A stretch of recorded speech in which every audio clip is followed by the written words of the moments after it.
আমি তো আছি। ইশালা তো টাকার লোভে বুড়ো সেজে নিজের বউকে আমার দাদু অত ভাবার সময় নেই, মালতী আসার আগে তোমাকে পাল্টে নিতে হবে, চলো। ওই বুড়ো কিছু করবি না বলে দিচ্ছি। কি হয়েছে ধনা?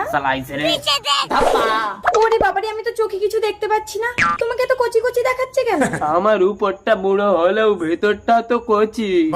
হ্যাঁ হ্যাঁ জানি জানি, চলো বাড়িতে মা মেনে নিয়েছে। মা, এই মাকে প্রণাম করো, প্রণাম করো। থাক বাবা, জামাই নিচু হলে তোমার কোমরে লাগবে। এ বুড়ো তবু ঠিক আছে, বুড়োর নামে 10 কোটি টাকা আছে, বুড়ো ফটকে গেলে তুই আরেকটা ধরে নিতে পারবি। আর ওই ভিখারি ছেলেটা ধনা নাকি, ওকে বিয়ে করলে আমি মানতাম না। এই চলে এসো, আজ আমাদের ফুলসজ্জা। সে বয়স কি আর আছে? থাক থাক, ঘরের ভিতরে আর বুড়ো সাজতে হবে না, এবার আসল রূপ ধরে খাটে উঠে এসো। আসল রূপ মানে? আরে ধনা, তোমাকে মা মেনে নেবে না বলে তোমাকে আমি বুড়ো সাজিয়েছি। হ্যাঁ, ধনা বুড়ো না, তার মানে তো আমার বউয়ের ব্যবস্থা করে দিয়েছে। ধনা, যে ভয়টা